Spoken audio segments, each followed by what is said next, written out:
menyertai tiap langkahku.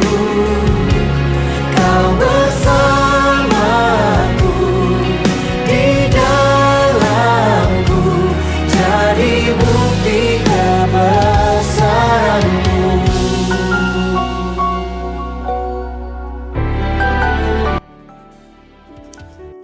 Kita satukan hati, kita berdoa. Sungguh kami bersyukur Bapa atas berkat-Mu yang luar biasa di saat hari ini. Kami akan mendengarkan firman-Mu. Biarlah Engkau berbicara Bapa bagi setiap kehidupan kami, bagi setiap kami yang mendengarkan firman ini, agar kami boleh diubahkan oleh kebenaran firman-Mu. Terima kasih Bapa, kami siap mendengarkan firman-Mu. Demi dan di dalam nama Tuhan Yeshua HaMasyiah, Tuhan Yesus Kristus, kami berdoa dan bersyukur. Haleluya. Amin. Salam saudaraku yang terkasih.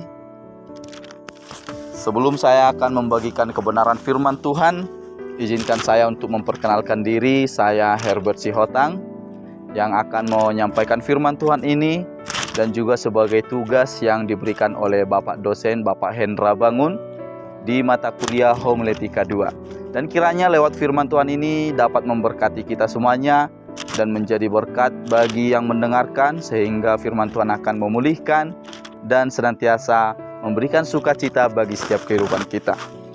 Baiklah, kita akan membaca firman Tuhan dalam kitab Injil Yohanes pasalnya yang ke-15, ayatnya yang pertama sampai ayatnya yang ke-8. Demikian firman Tuhan. Akulah pokok anggur yang benar dan Bapakulah pengusahanya. Setiap ranting padaku yang tidak berbuah dipotongnya, dan setiap ranting yang berbuah dibersihkannya, supaya ia lebih banyak berbuah. Kamu memang sudah bersih karena firman yang telah kukatakan kepadamu. Tinggallah di dalam aku dan aku di dalam kamu. Sama seperti ranting tidak dapat berbuah dari dirinya sendiri kalau ia tidak tinggal pada pokok anggur. Demikian juga kamu tidak berbuah jikalau kamu tidak tinggal di dalam aku. Akulah pokok anggur dan kamulah ranting-rantingnya. Barang siapa tinggal di dalam aku dan aku di dalam dia, ia berbuah banyak. Sebab di luar aku kamu tidak dapat berbuat apa-apa. Barang siapa tidak tinggal di dalam aku, ia dibuang keluar seperti ranting dan menjadi kering. Kemudian dikumpulkan orang dan dicampakkan ke dalam api lalu dibakar. Jikalau kamu tinggal di dalam aku dan firmanku tinggal di dalam kamu, mintalah apa saja yang kamu kehendaki dan kamu akan menerimanya. Dalam hal inilah Bapakku dipermuliakan, yaitu jika kamu berbuah banyak, dan dengan demikian kamu adalah murid-muridku. Haleluya. Firman Tuhan yang sangat memberkati kita, yang mengatakan kita itu harus bertumbuh, berbuah, dan berdampak. Sesuai dengan tema pada hari ini yang boleh memberkati kita semuanya, kita harus bisa bertumbuh, berbuah, dan juga berdampak. Kita lihat di sekeliling ini, saudaraku, banyak pohon-pohonan, tumbuh-tumbuhan yang memberikan dampak yang luar biasa. Dan saat ini memang saya sendiri merasakannya, kesejukan ciptaan Tuhan yang luar biasa, termasuk Danau Toba yang boleh memberkati kita semuanya. Saudaraku yang terkasih, Tuhan juga memiliki maksud dan tujuan yang luar biasa buat kita semuanya. Tuhan juga ingin kepada kita supaya kita itu memiliki pertumbuhan yang baik, memiliki buah yang luar biasa dan dampak yang luar biasa. Sebelum saya lebih lanjut lagi di dalam penjelasan firman Tuhan ini, perlu kita ketahui bahwa setiap kali Tuhan mengajar, Dia selalu memakai perumpamaan. Dan pada waktu itu di daerah memang di daerah Timur Tengah sana, kebun anggurlah yang menjadi lahan untuk diolah. Sama seperti kita sini ada padi, ada kopi dan lain sebagainya. Dan seandainya kalau Tuhan memberikan perumpamaan itu di daerah ini, ya kemungkinan besar Dia akan memberikan perumpamaan tentang pokok kopi yang benar atau pokok jambu yang benar, mungkin seperti itu. Itu istilahnya karena situasi dan kondisi Tuhan pada waktu itu, sehingga Dia memberikan perumpamaannya. Jadi saudaraku yang terkasih dalam nama Tuhan, 3 kata yang harus kita perlu ingat pada firman Tuhan hari ini, di mana kita harus bisa bertumbuh, berbuah, dan berdampak. Jadi sesuai dengan tema ini, yang pertama saya mau katakan, kita itu harus bertumbuh.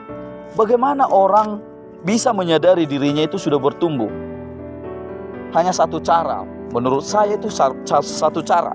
Kita harus menyadari kalau tanpa Tuhan kita tidak dapat berbuat apa-apa. Kita harus sadar, kita hidup hingga saat ini bukan karena kekuatan kita, bukan karena kebolehan kita.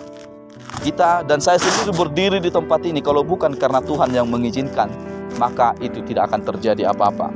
Saudaraku harus sadar, ketika kita sudah sadar bahwa tanpa Tuhan kita tidak mampu berbuat apa-apa, tahap pertama kita sudah jalani, yaitu kita sudah mulai bertumbuh. Lalu yang kedua, berbuah. Bagaimana supaya kita bisa sadar kita itu sudah berbuah di dalam Tuhan? Pertama, kita harus sadar. Kita harus sadar sebenarnya kita sudah dibersihkan Tuhan. Dia telah datang ke dunia ini untuk menebus hidup kita, menyucikan kita dan memberikan kemenangan bagi kita. Ketika kita menyadari itu, percayalah saudaraku, kita adalah orang-orang yang berbuah di hadapan Tuhan. Lalu yang ketiga adalah berdampak. Bagaimana ketika kita sudah berdampak di hadapan Tuhan? Ketika kita sudah menjadi pengikut-pengikut Kristus. Ketika kita setia memberitakan kebenaran firman-Nya, kemanapun kita pergi, pasti kita akan memberitakan firman Tuhan. Disitulah kita menjadi orang-orang yang berdampak. Sama seperti satu lagu pujian mengatakan, hidup ini adalah kesempatan. Hidup ini untuk melayani Tuhan. Jangan sia-siakan saudaraku waktu yang sudah Tuhan berikan bagi kita semuanya. Jadilah berdampak bagi sesama, berdampak bagi keluarga, bagi masyarakat tetangga dan lain sebagainya. Dan saya percaya ketika kita sudah mau memberikan hati kita, percayalah Tuhan akan menuntun hidup kita.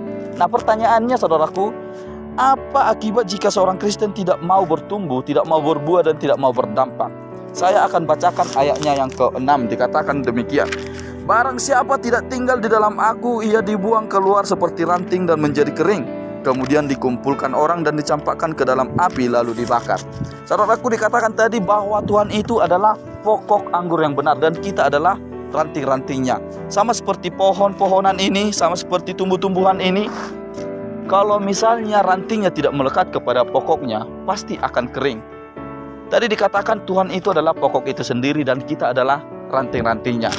Tuhan ingin kita mau melekat kepada Tuhan sehingga kita mau bertumbuh, mau berbuah, dan mau memberikan dampak kepada saudara-saudara kita. Itu sebabnya pada hari ini, kesempatan hari ini, bagi Anda yang mendengarkan firman Tuhan, bahwa kita harus memberikan pertumbuhan yang baik, dan juga kita berbuah, dan juga kita berdampak. Kiranya lewat kebenaran firman Tuhan ini yang boleh mengubahkan setiap hidup kita menjadi orang-orang yang luar biasa di hadapan Tuhan. Kiranya firman Tuhan ini dapat memberkati kita semuanya, dan kita senantiasa dapat memberikan yang terbaik untuk saudara-saudara kita, dan amat terlebih untuk kemuliaan nama Tuhan. Kita bersatu di dalam doa. Terima kasih Bapa atas berkat-Mu lewat kebenaran firman ini Bapa yang sudah mengubahkan hidup kami. Biarlah firman-Mu tidak akan pernah kembali dengan sia-sia. Kami senantiasa terberkati yang boleh mengajari kami Bapa untuk bisa menjadi orang yang bertumbuh, berbuah, dan berdampak. Terima kasih Tuhan, diberkati orang yang mendengarkan firman Tuhan ini, diberkati apapun yang dikerjakan tangan mereka, biarlah semuanya berhasil. Demi dan di dalam nama Tuhan Yesus HaMasiah Yesus Kristus, haleluya, amin.